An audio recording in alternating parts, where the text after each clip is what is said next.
All right. Hey, folks. Very excited to be speaking with you today. We have what is by far and away the most popular webinar that we've ever put on. I think if you're like me, any conference you go to, people are talking about AI. There's multiple sessions. I was just in one yesterday. Um, it's on the tip of everybody's mind, and they're wondering, what does this mean? And then on top of that, you're hearing things like Google was dead or SEO is dead, just ridiculous statements. So we want to cut through and give you information about what do you actually need to do, because there are major changes happening. So what do you need to do to get that visibility in the new landscape that we're in today? So how can you make sure your companies are showing up, your organizations are showing up, and get that traffic to your website, quality traffic that you're going to convert into leads and sales? You can see here on the presentation, we went ahead and stole from the Thunderbirds. We have a big purple, or excuse me, Thunderbolts. We have a big purple asterisk on our title. And we'll reveal why that is here in a little bit. But we're jumping in. We're going to get started just because we have an hour here and a lot of information we want to get through. And we have some great speakers lined up. So very excited for this. So I'm the president, Justin Cyber of Direct Online Marketing. I'll introduce us in a little bit. I'll also introduce Jonathan Bentz, senior digital marketing strategist. He's been doing SEO for a million years. We'll bring him on to answer your questions at the end. And then right now, it is my great pleasure to introduce Amanda Feld from Google. And one of the things I love about Amanda, not only does she operate at the same speed that I do, but she is always really transparent and forthcoming and giving great advice and great feedback. And we're so lucky to have her a working relationship with Amanda, and so appreciative that she would join here today. So I'm going to give a little bit of a bio for her. I'm going to stop my screen share so that she can pull her slides up. And she moved mountains just for Google to allow her to put Zoom on her computer. So thank you for that, Amanda. Amanda is a senior strategic an agency lead at Google. She's based in New York City, and she began her career working at multiple ad agencies covering clients that spanned all verticals. And I can vouch for her that she has that deep knowledge across those verticals.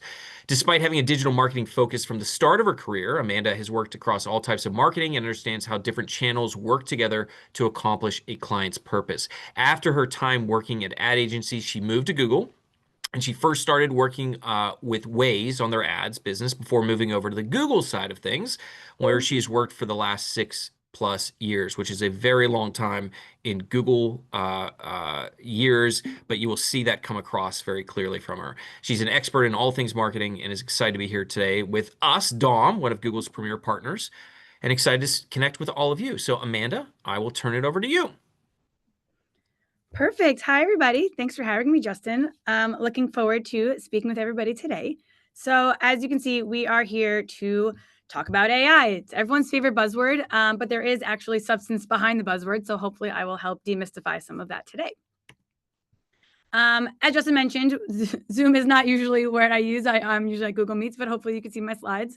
A little bit about me. As you mentioned, I'm a senior strategic agency lead here at Google. Been at Google for over 6 years. My favorite food is ice cream because I don't have a flavor just because I like all of them.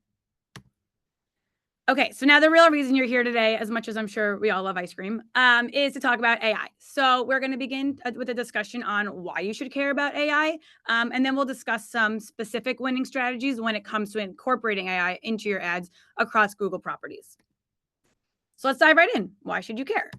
AI is helping marketers chart a new course.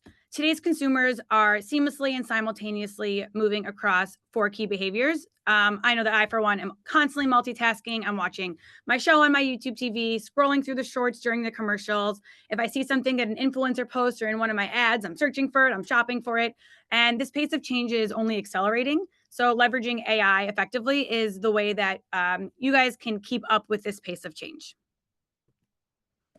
So we're beyond the early stages of AI at this point. We're now actually more than 2 years into it, if you can believe that.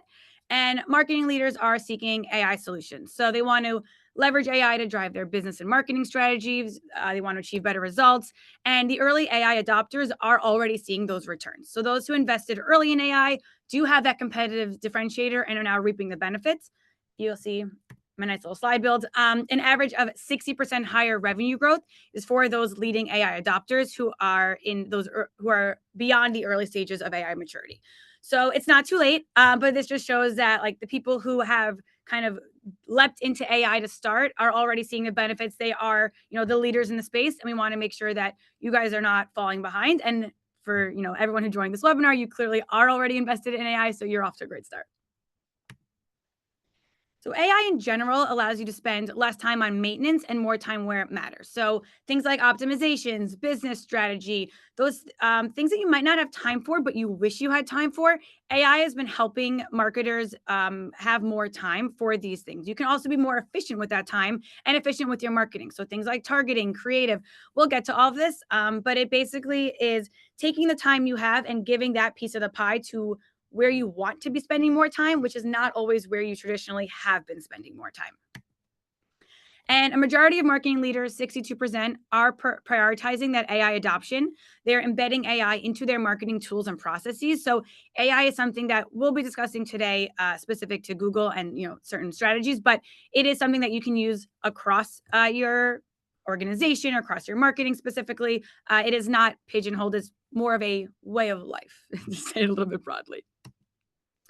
So we have an AI path for excellence, and there are 4 kind of maturity stages. And when users start adopting AI, they kind of move through these stages. So the first one is essentials. You need to lay the foundation down for proper data, tech capabilities to make sure that you are utilizing AI properly and measuring it properly. And we'll dive a little bit deeper into the data side of it later. But people who are in this essential stage are looking at their data and tech, seeing if it's where they want it to be, if it's measuring what they want it to measure. And then they are adopting those Google AI ads powered products. So things you might have heard of like Demand Gen or Performance Max, known as PMax. That's the essential stage. From there, we can move to the scaling. So that's using the high quality data and measurement foundation that you've built in step 1 and fueling more advanced AI for marketing use cases. So moving beyond that testing approach to more of a scaled approach across your campaigns, across your marketing efforts, utilizing those AI ads products.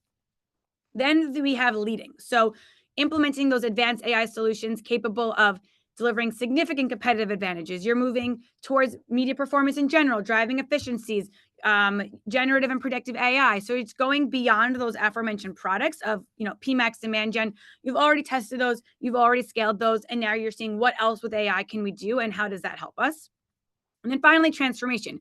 You're using real-time AI-powered marketing engines across your entire funnel, making sure that you are, grounded again in that data for improvement and growth.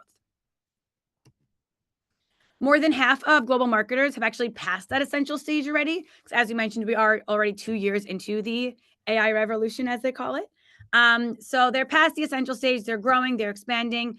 So again, if you're not already in some of these later stages, it's a good time for us to start thinking about what do you want for your business? How can you utilize AI? Obviously, direct online marketing are leaders in the space, and they would be happy to help you as well get there.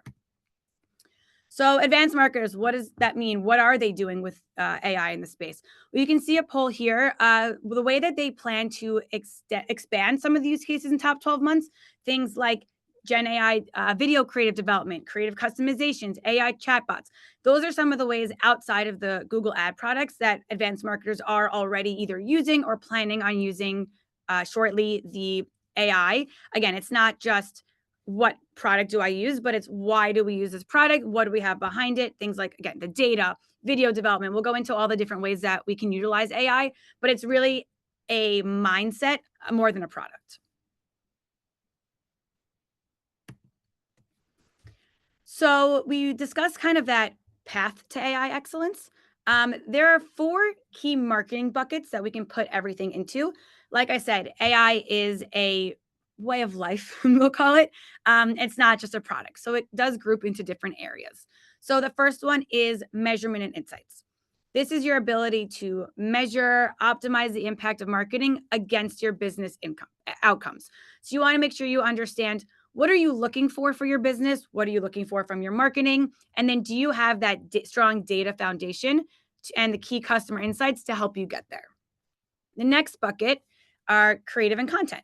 So the ability to produce incredible and relevant creative at scale. This is especially important these days where things are always going viral. You want to make sure that you are able to move as quickly as the world is moving and stay relevant. And that's not always possible with the way that we've done creative in the past. So, using the proper tooling, processes to measure the impact of the creative and to adopt things at scale, you're able to ensure that you and your brands are really staying relevant when it comes to your creative and content. The next one is media and personalization.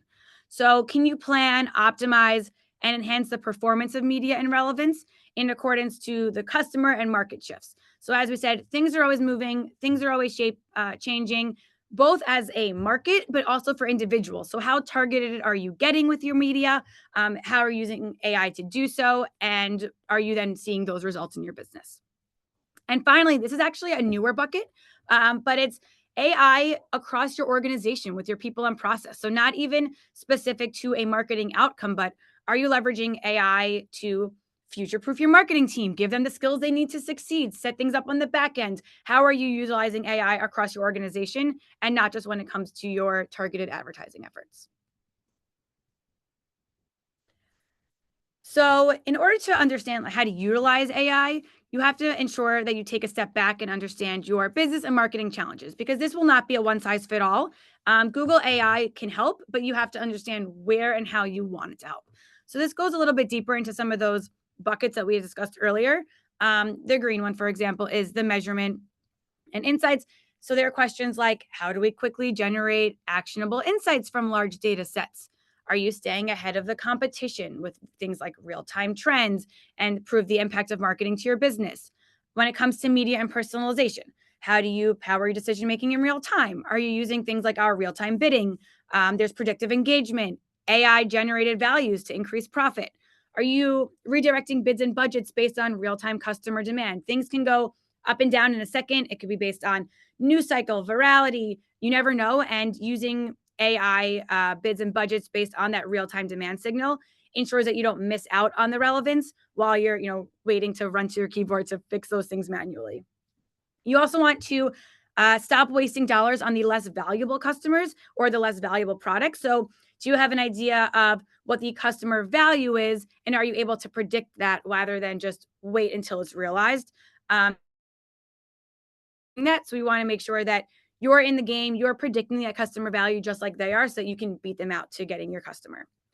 And then when it comes to creative and content, developing quality, relevant creative at scale, it helps you cut costs on creative development, optimize creative performance with AI driven insights. And as we said earlier, be able to produce those videos or even display ads faster so you can keep up with the demand, the relevance, and what your users are looking for. So once you have an understanding of your business and of those marketing challenges, you can drill down and see, okay, which AI use cases make the most sense for me? How do I prioritize them in the organization? Do I have the training for my staff? Do I have the back end set up to properly analyze and make sure that I am rowing in the direction that I want to be? So these AI use cases are not theoretical and they're not brand new. So they have been used before. Here are some stats just so you can see how things have been utilized and how they have helped. You can see, for example, there's been a 240% estimated increase in the impact when using AI to predict market trends and ad relevance. 179% ROAS lift using AI audience segments to surface new opportunities, new audiences. So again, there are a variety of ways where you can utilize AI in your marketing once you have an understanding of what you are looking for. So now we hopefully explained why you should care about AI. It is more interesting than just the buzzword that you hear all over.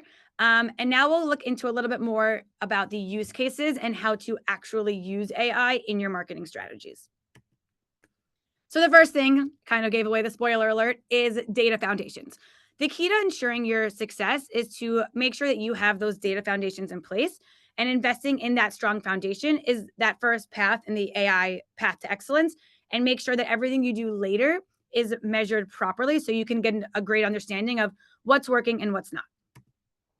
So, for an example, imagine trying to drive from New York, where I live, up to Toronto. Would you rather just start driving north, put in Toronto in the map, and see where you go? Or would you rather use Google Maps, give a specific address, like a data signal, and receive the most efficient path, the shortest route, avoiding those road closures, avoiding traffic? So, Google AI works the same way. It's just like Google Maps. It requires data signals to provide an optimal outcome. So in this case, the signals that Google AI needs are those conversions, the business values, customer data, any information that you have. And having that foundation ensures that you're able to deliver on those signals, and that's going to be your competitive advantage. So another example, if anybody here is a crime podcast junkie, I know that's a big one these days. If you're a detective investigating a crime, you can have a little blurry security camera photo, one witness statement, and you could still guess what happened, but you could also easily be wrong. On the other hand, in the more data example, you can have access to multiple clear camera angles, fingerprints, DNA evidence, interview dozens of witnesses. That's a lot more information, and you can build a much stronger case, and you're far more likely to identify the real culprit. Both of them are possible to get to the solution where you want, just like that drive to Toronto. You will get there. But if you want to be as efficient as possible, if you want to be as accurate as possible, the more data, the better. So again, that data foundation is your competitive advantage. It drives higher ROI, and it's utilizing the robust data that you have with the Google AI together. So your competitors know this too. In the AI-powered marketing in this age, everybody kind of is learning that the best data foundations will win. And marketers who do use AI effectively achieve 60% greater revenue growth versus their peers. So again, this data does help, and I do have some more stats here as well, because everybody loves a good statistic. Here you'll see the conversion uplifts that are seen when marketers do effectively supplement their data with first-party data. So if you guys do have first-party data, if you are looking for ways to collect it, utilize it, it does help because it unlocks these advanced insights and analyses, audience targeting, and it gives the Google AI algorithm more information to work with, and you do get to that more efficient information faster. Again, you'll get to Toronto faster, and you'll put the criminal behind bars more accurately and effectively. So the last thing on data, before I belabor the point too much, best-in-class data foundation does enable you to also effectively measure the KPIs you care about. So not only is it important to give the AI algorithm, the AI bidding system, like the algorithm, the information it needs, but then you can measure what worked. So you can customize it based on your business goals, revenue, profit, market share, growth, whatever you care about.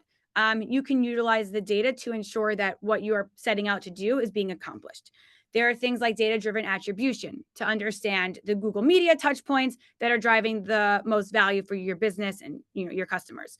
Incrementality experiments to make sure that you're driving incremental growth. Using MMMs like Meridian to understand how each of your marketing channels are contributing to your business goal. So all of these things together allow you to not only have more efficient marketing, but then at the end, a more accurate representation and reporting to analyze what is working and what's not working so that you can optimize accordingly.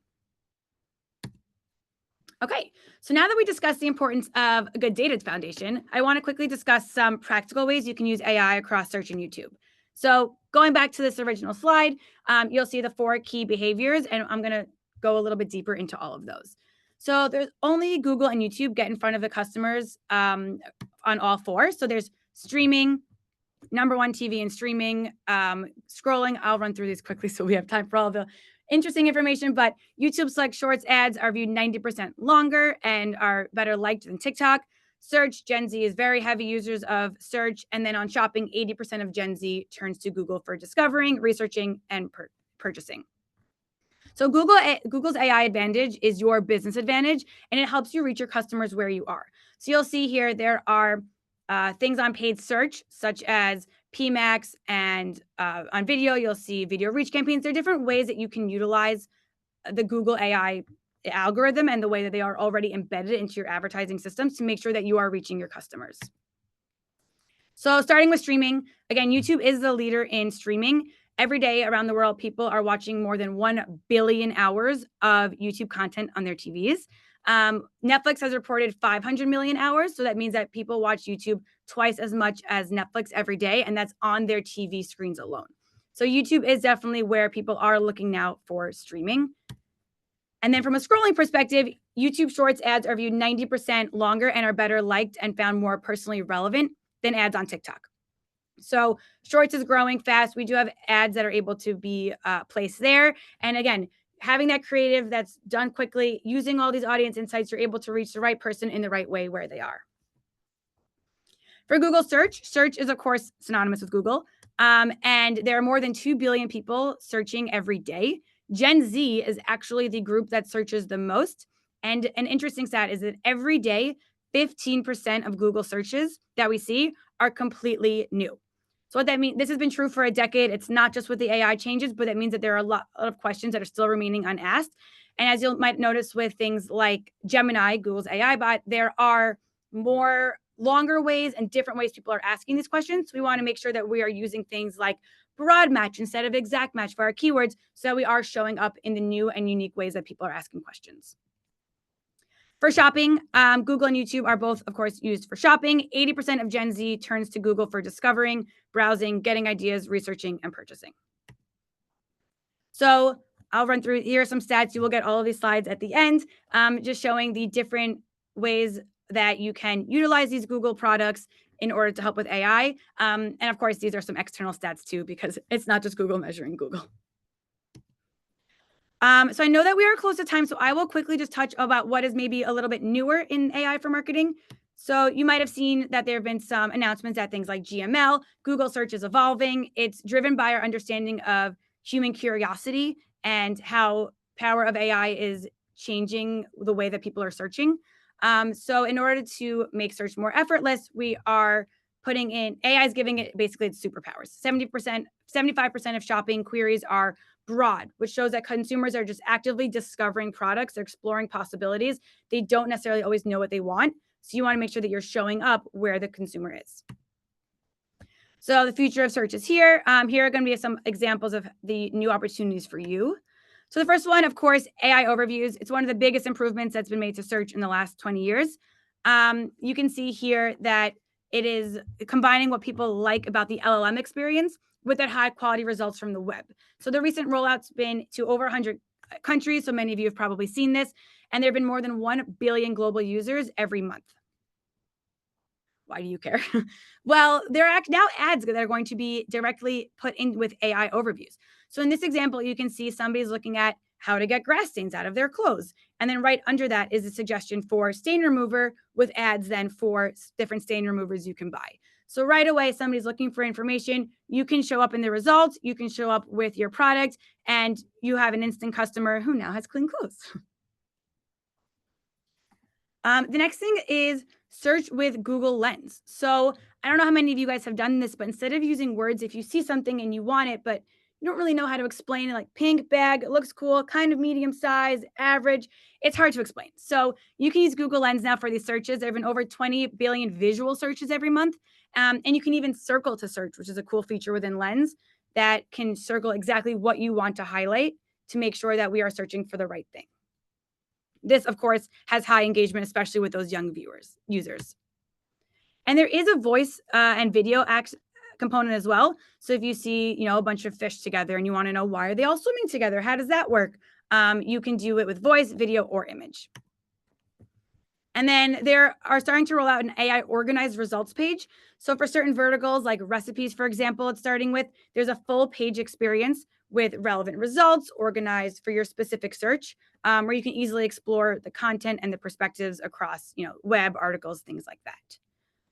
So search is getting ready. It's getting better and better. You want to make sure that you are incorporating the multi-step reasoning that these complex questions are using, and putting that into your strategy. Again, things like broad match will allow you to capture all of these questions and not pigeonhole you like some of the exact match will. So to quickly sum up, as Google search is getting more helpful and predictive, it means that there are new opportunities for you guys to expand using these AI advancements, using things like the keywords and the PMax and demand gen to ensure that you are where the users are. You'll see in the takeaways, there are some examples like Performance Max, AI Max for search campaigns, that show ways with stats, of course, of examples that we're growing. So for example, PMax has been a great platform that a bunch of people have used. They're now rolling out channel performance reporting. So it's constantly iterating, giving you more information, but this is really how you're going to see success. And then lastly, when you do get these slides at the end, I've included 2 case studies just so you can see examples of clients who have been prioritizing those AI-powered solutions and how that helped increase their clicks, conversions, and revenue over time, and also give you examples of how some of these can work together. So now here's my AI generated thank you. Again, if you do have any questions, feel free to reach out to Direct Online Marketing. They are experts in the space, but now I'll hand it back to Justin. Awesome. Thank you, Amanda. And I'm with you. I'm about ice cream all day, every day. Folks, I didn't mention it before. Please make sure that if you have questions, go ahead and type those in the Q&A section. And we are getting to those. If it's something like, hey, we just didn't hear that question or hear that answer, could you repeat it? We're going to go ahead and take it then. If it's something that's a little bit more in depth, then we're going to save it to the end and we're going to bring Amanda back, and we'll bring Bence back, and we'll go into those things in more detail. All right, so quick mandatory by law. We're going to just jump into a little bit about us. If you're not already familiar with us, Direct Online Marketing, we've been in business for 19 years now. So I founded the agency back then after I'd been doing this type of work since 2001. You can see some of our awards on here, some of our relationships that we've been able to achieve. What do we do well? We drive quality traffic to our clients' websites, and we help them convert that traffic into leads and sales. And we do that through search engine optimization. We do that through a lot with digital advertising. It's why we're able to get great speakers like Amanda here with us and great special offerings to our clients because of those relationships. We're also whiz bang. That's an official technical term at Google Analytics. I don't know. I'm speaking like I'm in the 1920s radio. I want to say, hey, we're crackerjack team at Google Analytics. We also do web design, conversion rate optimization, and now we're going to do generative engine optimization. That's what this part of the presentation is going to be about. And we'll explain what that term means. Again, a premier partner, like Amanda had mentioned. And we're also really excited that we're in the International Growth Agency program for Google. And that's open to less than 1% of all agencies that they work with in the United States. And we're able to get great information. So if you're excited about exporting, if you're already doing that, or you're thinking about selling your products or services overseas, we have some tremendous resources that we can bring to you and be happy to talk about that. We're also able to bring some of those insights about the United States back to our domestic clients as well. I personally love exporting. It's my favorite thing. In addition to the Google relationships, we are an International Trade Administration strategic partner. That's the group that helps U.S. companies export underneath the U.S. Department of Commerce. And we've helped our clients sell to over 150 countries around the world. We've worked with clients in 29 different countries as part of that. And so we are not just helping clients export, but we're exporters ourselves and have been recognized by the Department of Commerce with the President's E Award for Excellence in Exporting. Everything that we do is month to month. You are not locked into a contract. If you're not happy, we want to give you that chance to get out. But even though we are month to month, our retention rate long-term with clients is 85% plus, which is about twice the industry average. You can see examples of the type of work that we do when you get this deck and you get this recording. I don't want to take you through it now, but these types of things where 125% increase in sessions, 621% increase in page one Google rankings that we're able to bring to our clients. And then once you get this deck as well, these logos are all clickable. They'll take you out to over 90 reviews of what people have said about working with us, what they liked, what they didn't like, and you can read it in their own words. And then finally, if you are interested, you'd like to talk to somebody about ways that we can help you, go ahead. You can click on this link. You can scan the QR code. You can go to directom.com/AI-audit, and we're happy to talk with you about that. All right, enough about DOM. Let's get into the fun stuff. So what is really happening with SEO? What's changing? Google search market, you might be seeing headlines like this: drops below 90% for the first time since 2015. We can see those numbers dropping. We can see other engines starting to take up that market share. We're also seeing that the traffic that you get from Google has been dropping even when you have great results. So over on the organic side of things, you can see this is the difference when Google has their AI overviews. That's what Amanda talked about before. Those are those AI results at the top of any search when they do show up. That click-through rate, if AI overviews or AIO is not present, is almost 3%. When AIO is present, it drops down to 0.84%. So we're getting less traffic even if you have the same positioning as before. And we're not just seeing that in the organic side, we're seeing that over on the advertising side as well. So that overall click-through rate, that obviously includes branded searches and other things, over 20%, but that drops down to less than 10% when the AI overview is part of that. So does SEO still matter? Well, it does. So again, hey, it dropped below 90%. It's 89.5% right now. It's still 373 times bigger than ChatGPT. So we're going to talk about what's important with ChatGPT. How do you get in that? We're going to talk about how do you get into Google AI overviews. But the bottom line is that SEO still matters, even with all these other things going on. Google Ads still matter, even with these changes in the landscape. It's going to be the fastest, quickest way for you to get in front of people that are searching for the products and services that you offer. So you already know SEO. If you're on this call, you most likely know the basics of how it works. So today we're going to concentrate on ways that will help your traditional SEO service and also help you in the AI results. So in other words, if you incorporate this work that we're talking about in your SEO efforts, it's going to help you in AI as well. So for our clients, they've already been getting this, what we're calling SEO Plus, because we've been experimenting. We're trying things that will help them not just in Google, not just in Bing and those search engines, but how do we get them to show up in AI overviews? How do we get them to show up in ChatGPT, Perplexity, Copilot, those types of places. And we're very excited. We're going to mention this at the end, but we do now offer some standalone services specifically for that visibility in AI. Now, if AI visibility is important to you, and it should be, because this is the way it's going very, very quickly, then you're going to want to go really hard at the tactics that we're just about to mention. So you might see some different terminology. Our industry loves acronyms. So you might see things like AEO, AIO, GEO. We're going to explain what those mean just so we're all on the same page. It first started off, the first term that was gaining some traction was AIO. So in other words, how do you show up specifically within Google's AI overviews? Understand that that is set up for users, not for marketers. So Google really wanted to create a great user experience as part of that. So how can we get your information to show there? Understand that what Google's doing is they're showing, even if it's your content that they've scraped, they're summarizing it and they're delivering it as their response. So that's why we're seeing fewer and fewer of those clicks go through to your website, even if, again, your rankings are just as great as they were before. So how does that compare to SEO? Well, you saw some things before with the results, and we're giving an example here, position 0 on the next slide. But what they're really concentrating on is quality. They want to be able to judge your authority and your experience, and they want to look at recency. Those are all things we'll talk about, giving you some tips today about improving your results.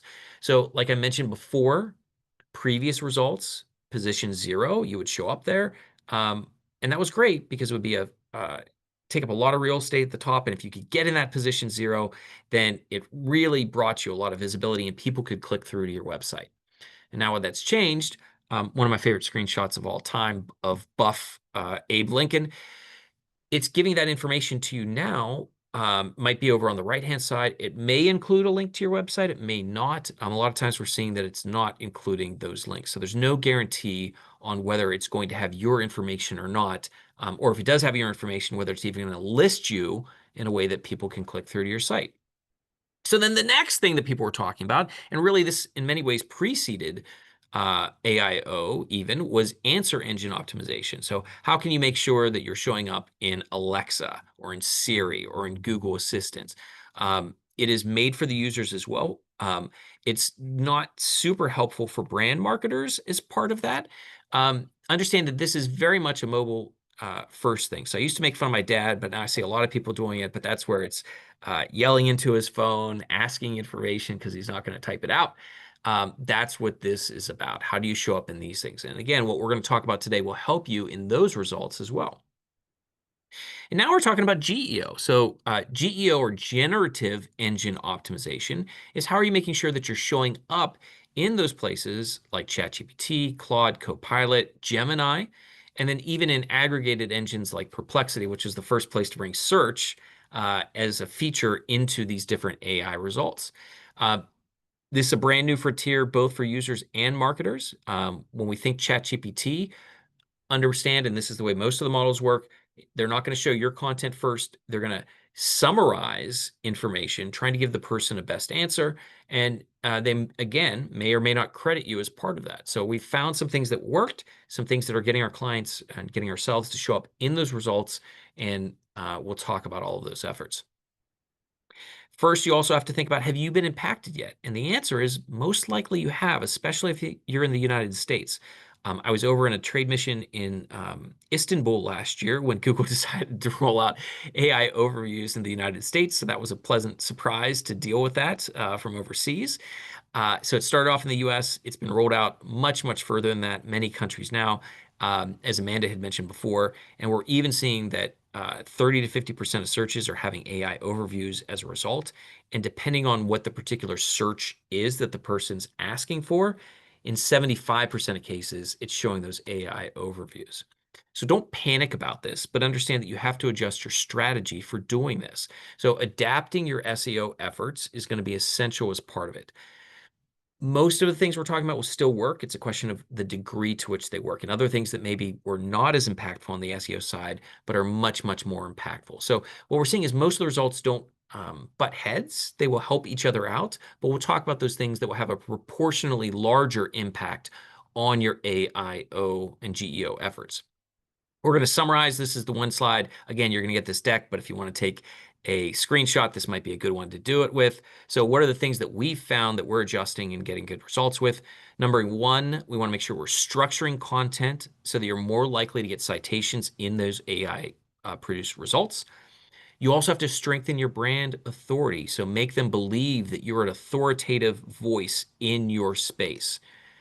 You also need to make sure that you're monitoring and actually checking what those responses are. So it's going to take a little more legwork of research on your end. And then placing your content very strategically. So not just on your website, but where else can that content live? On a place like Reddit, for example, the user-generated content sites, very, very important here. And then ultimately optimizing that for queries that people are talking about.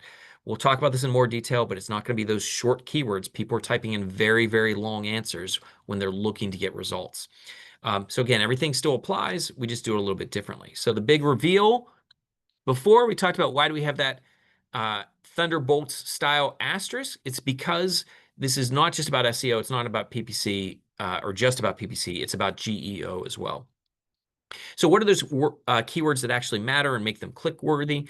In the old days, the old way that we would do SEO, you're going to prioritize those short tail keywords, those keywords that drive a lot of volume. There may be 1 or 2 words as part of this, and you just go with the highest keyword volume altogether. Maybe you were less concerned with what your competitors are ranking for, and maybe you're giving a little bit less focus on user intent. So we'll see that a lot where clients were able to do some things successfully to drive a lot of traffic through their blog, for example, but those are more vanity visits. They're not actually leading to business for you. User intent, really, really critical. This is the way you need to be thinking about your keywords now. So there's 3 different moments when people search. There's 4 different types of intent. Think about first the no moments. Those are when people are looking to find an answer about something. So examples we have here, for example, Cajun catfish recipe, where is Luxembourg? You're going to struggle to get traffic from these types of keywords in the future. The next category are go moments, and that's where people are just looking to get to a site. They're really just using Google as their butler to get them to the right place. And these are things like Amazon shipping policy, Vandy Financial Aid Office address, Google Slides. And then the one we really want to concentrate on are those do moments. And so that's where we have commercial or transactional intent. So if we can reach these people, that's where we are going to get more leads and more sales through our website. So think about things like price of wedding dress, robotics training near me, best above ground pools. These are all ways to get still that quality traffic to your site, and things where AI might give some answers. It might help people select companies, which is basically an endorsement of your company when you can show up there. So new way of doing keyword research that we would recommend to you all. So we want to prioritize getting rankings on a lot of long tail keywords that aren't going to send as much traffic individually, but are really, really quality traffic of people that are further down in the funnel. So we want to sort instead by what that value is. We also want to take a look at your competitors. So look at where multiple competitors are showing up and make sure that you're showing up and prioritizing those keywords as well. And again, make sure the do moments, those keywords that offer that kind of intent, are the ones that you're going after. So also think about what gets you clicks. And so we want to use Google Search Console, and Amanda, cover your ears for a second, Bing Webmaster Tools as well. And look at that. That's going to tell you where you're ranking and what are you actually getting clicks through to your website. So if you want to show up there, you need to see what are people actually doing to get to your website. And these are free tools. So you just make sure you sign up, you validate that you are the owner of your website, and you can talk about these things. It really is about the most obvious keyword that makes sense for you and how do you show up for those. And making sure that you're seen as a legitimate source of information. It matters for the user, and it really, really matters for ChatGPT and Google's AI overviews. Uh, Changes your strategy. Again, I hear all this all the time. SEO is dead. Google's dead. Doesn't make any sense whatsoever if you really stop to think about it. So instead, how can you make sure you're showing up in these places and in those other sites? And again, we haven't stressed it a whole lot, but being in places like Reddit, being in places like YouTube, being in places like Quora, all of those can have a big impact for you and also influence the way those AI sites are looking at you. So what's your playbook we want to look at? I'm going to go through this a little bit quickly uh, on purpose so we can get to more of the tactical types of things. But the big one I want to point out is making sure that you cite your sources. So Google and AI engines, they all love, love, love those citations. So when you're using information from a third-party source, make sure it's a credible one and make sure you're giving credit to it. That authority is really, really critical. I've talked about it before, showing why you're an expert and why they should believe you that you're an expert. So for example, if you're writing a blog post, make sure that you have all of your credentials on there about other places you've written for, what your professional background is, all the reasons that they can say, yes, this is somebody that we should trust. You'll also see that it's not just about the quality of traffic. It's not just about the authority of the traffic. It's not just about the relevancy of the traffic. It's also about the freshness of that traffic. So how often you're updating things is incredibly important. Do you have an updated date on a blog post, for example? Are you actually making frequent changes to pages? Just micro changes even can have a big impact for you. Also make sure that you're influencing and telling places like Google Search Console, how do they find you and where do you want people to go to?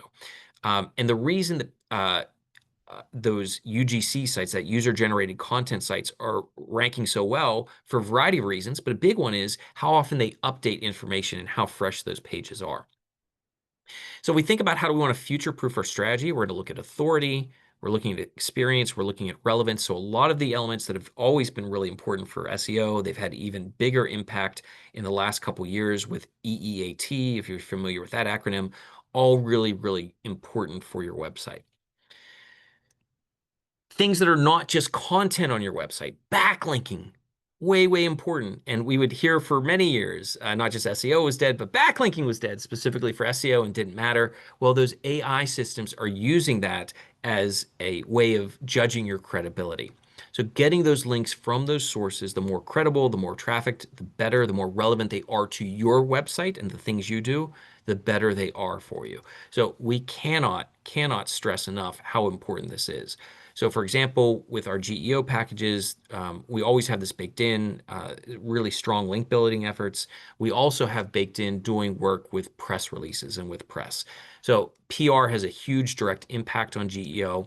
Getting those backlinks from sources that are put out there. We know some PR professionals, for example, that don't even like submitting on the engines or through the news wires because they haven't seen their stories get picked up that way. And I think that's very valid. But from an SEO perspective and now from a GEO perspective, using those news wires is really, really impactful and important. Also helps you control how your brand is being spoken about. So again, really highly recommend using those news wires. Big one. This is where, I've again been involved in this industry since 2001. And over the years, I'll say a variation of this, but I've talked about there's kind of a clear line between advertising and SEO. And what Google has not wanted to do is to be able to have those two sides talk to one another. So for example, we can't go to Amanda, who's amazing and helps us out with our clients' ad accounts when there's issues. We can't say, hey, since we're advertising a whole bunch and they're spending a lot of money, can you bump them up in the rankings? Google doesn't want to see that. But what we are highly, highly, highly recommending is that even if you're not advertising on Google already, that you want to make sure that you're using their display campaigns, whether it's Performance Max, whether it's Demand Gen, whether it's a traditional display campaign. I just mean display ads in general. Also, YouTube and video ads. These can have a big impact. They can be a pretty inexpensive way to get your brand mentioned out there a lot more. And it has a huge, huge impact on GEO. So, highly recommend that if generative engines are important to you, you're doing this. It's helping the system see those brand mentions. It's driving more traffic to the site. It's feeding into the beast. It's getting the flywheel going. Very, very important. Even if you're just focused on driving leads directly or driving e-commerce purchases on your site directly, display advertising, absolutely critical. And then finally, one of the things that I think you're going to be asked about is how can you actually prove whether results are working? We've worked really hard at this. There are some different places out there that we've been pulling information from.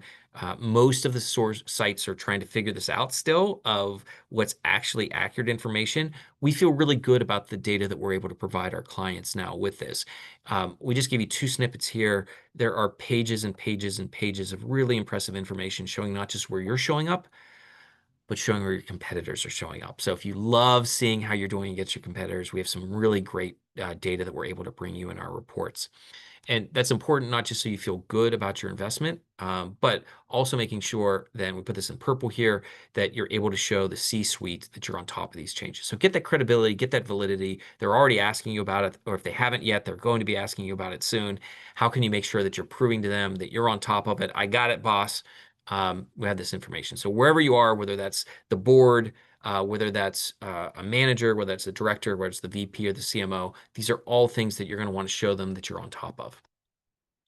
And so if you're ready to make the next steps, and we're about to get into our questions, again, hopefully we gave you some information. We're going to answer your questions live here in a second as well, that you can do this on your own. But if you do want that help, we want to let you know that we have GEO packages priced very affordably, starting at just $4,900. That's under $5,000 all in. That includes some costs that we're putting towards press release distribution as well. We have more aggressive GEO packages that are going to include heavier link building. They're going to include display advertising. We can also do customized programs to fit your needs. So please contact us. We're happy to do a review with you and give you our recommendations. We give you that reporting that I just mentioned that's going to show the impact of those GEO efforts. Just because we're marketers and we want to incentivize you to act fast, and we can get you in right now and not have to push you off later because of demand and say we can't start working with you for another month or 2 months or 3 months.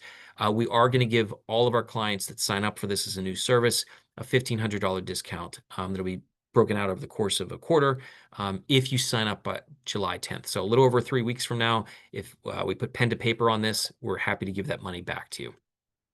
Also on the Google Ads side, obviously we do a ton of Google Ads management.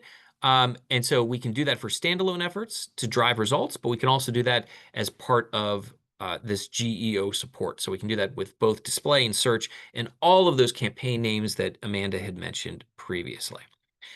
All right. With that, we are going to go into questions. So Amanda and Bence, if you can join us.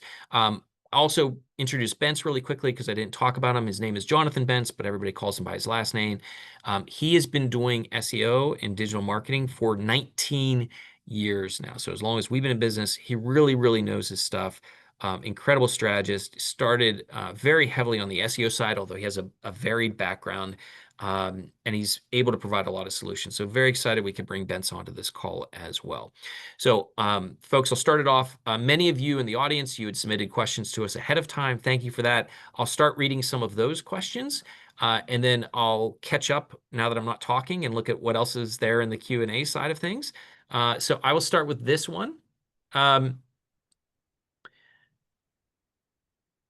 there any major differences by region?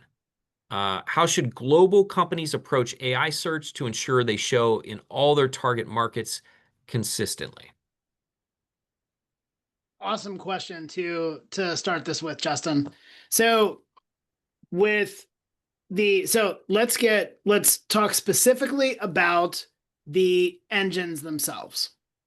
And while the engines, if you go into ChatGPT, Gemini, even if you just see AI overviews, whatever chatbot AI tool that you use, the systems are the systems across countries, across regions. The ranking game and how they process information is universal based on country, based on region. So if you're implementing a strategy for improving your rankings, what's going to work in the United States will work in Europe, will work in Australia, will work in Asia. Saying all of that, there are going to be some differences on a country by country basis. So some things you may want to pay attention to are accessibility to the tools, how data is handled on a country by country basis. Some of those other just how data gets output in certain countries from a linguistic perspective. So be mindful of that in the content on your website, the same way that you would for an international SEO campaign. I think this, with a region by region look at how the chatbots operate and how ranking in them is going to operate, when you're doing good international SEO, you're also going to be getting that benefit of good generative engine optimization as well. Thank you. And one thing I'll add, and Amanda, I don't know if you have something on this as well. We talked about the advertising side of things with this. Just understand that tracking is different in a lot of these countries too. So from a GDPR perspective, if we're talking about Europe, Turkey has some really restrictive stuff. All the different regions have different things from cookie and tracking and analytics perspective. So just be aware from that perspective, where you maybe weren't thinking about all of it from SEO, other than just, do you have cookie consent set up on your website for analytics? There's a little bit more scrutiny that you want to put on that if you're doing advertising now. All right, let me jump into another one that we had before, and I'll start circling back to the live questions. We just went on international. So considering AI implementation in search engines, what type of content should we work on in order to have more visibility online? This is one of my favorite questions to get, Justin. Thank you for asking me that. So with your content for visibility, I would be very mindful of not just your website as a whole, but I'd also strongly recommend that you pay attention to the profiles on the profiles about your business outside of your website. So Justin mentioned earlier talking about backlinking and talking about some of that, what we would also refer to as off-page SEO.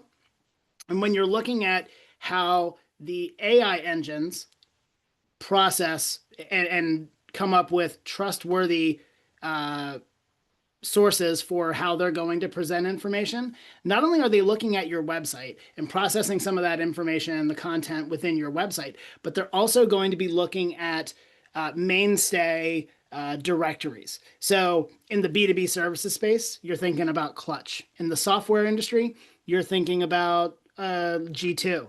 Manufacturing industry, ThomasNet. Some of these long-standing trusted directories are going to have an even higher level of importance to your business development, but also to the trust and confidence that these engines have in the information that they're presenting about you. Similar to a reputation management or PR, a PR element to how your content, how your brand is displayed online off of your website, in addition to on your website. Cool. Thank you, Bence. Amanda, I think this one is for you. So what are three things that you think or you'd recommend that we do coming out of this webinar to ensure that our brands are where they should be when it comes to AI for marketing, and specifically around Google Ads? Yeah, I think that It's a great question. So the first thing would be, what are your objectives? And then also, what data do you have in place? And do those match up? So if you're looking at customer value, are you measuring customer value? Is that something you have? You want to make sure that the data you have matches what you're looking to get out of it. The second thing would be with using the AI powered Google products that are already existing. So things like the YouTube Shorts, the PMax, Broad Match, the real time bidding, those things already exist, and it's a good starting point into AI. And then the last thing would be, how do you expand from there? So there are AI use cases like creative, reporting, optimization within your marketing network. So how do you then go beyond those specific strategies and apply AI to the larger subset of your marketing? Awesome. Thank you. Reminder to everybody, we're going to get through as many questions as we can. We'll go straight to the top of the hour. If you didn't get your questions answered, please feel free to follow up with us. We can, if you have your name associated, we can follow up with you too to get those questions answered, but we're going to get the most we can. And last pitch, again, if you want to scan this QR code, or if you want to go to directom.com/AI-audit, we're happy to have a consultation with you. We're happy to give you more information about how we can help you officially on that front. A couple that came through here live. This is really good ones. How often should we have blog contents on our website? And Bent, you may want to answer that both from the perspective of how often they should be posting, and if you want to talk about how often they should be updating as well. Yeah, that's an awesome question. Again, something that I love talking about. So with your new blog content, you don't want to stop. And so if you are in a rhythm already of publishing content on a weekly basis, or maybe you're using your front end content development and you're publishing more regularly than that, then up to about 3 posts a week, you should be seeing kind of incremental growth gains as you're publishing that frequently. So anywhere from, if you're doing 0 up to 0 per week, and you're able to scale up to 3 new per week, that's where you should see that growth and that ramp up happen. Research over the last couple of years says anything more than 3 per week, that rate of return starts to plateau or starts to diminish a little bit. So be mindful of that as you're trying to prioritize your time for new content. When we're looking at legacy content, my recommendation for campaigns is always to look at, can you make those kind of micro updates or minor updates to pages at a clip of 3 updates to old content for every new one that you generate. And so how close can you get to that rhythm for it to make sense within your work schedule? So 1-to-1, 1 new, 1 update is better than 1 update or 1 update, no new, right? So how you ultimately strike that balance is strongly recommended, but anything up to 3 a week new, you should see gains, and anything up to 3 updated for every 1 new that you publish, you should also really kind of maximize those gains. That's a great answer, and I think that gets lost a lot of times about how often. So I love that you gave some guidelines to people. We are at 60 seconds, so we're gonna go lightning round. You get everybody gets a 1 to 2 sentences maximum for this. So I'm gonna ask first. Oh,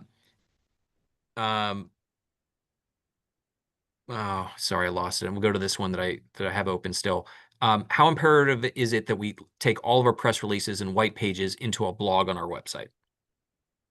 I'm always going to be a big fan of published web page content over published PDFs. And so any of that content that you can move over into HTML is going to be a win for the search engines and the chatbots to process it, as opposed to some of those secondary media types.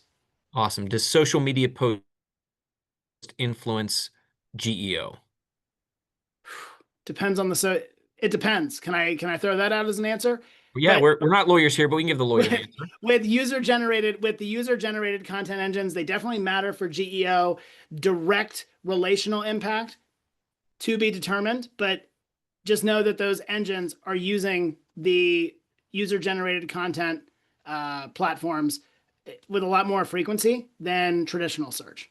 All right. Last one I'm going to try to squeeze in. How are well-known SEO companies like SEMrush and Moz adapting to changes in the search landscape relating to AI? I'll answer that very quickly and just say that they're trying to, but they're still figuring it out. And so some of the data that they're sharing is good. Some of it's not there yet. They will. It'll get better, but it's going to take a little bit of time. And again, that's why we're using multiple sources for when we're putting our reports together. Everybody, thank you so much for attending. We appreciate this. We hope this was helpful. Amanda, thank you so much for your time and your expertise on this. Bence, thank you for your expertise.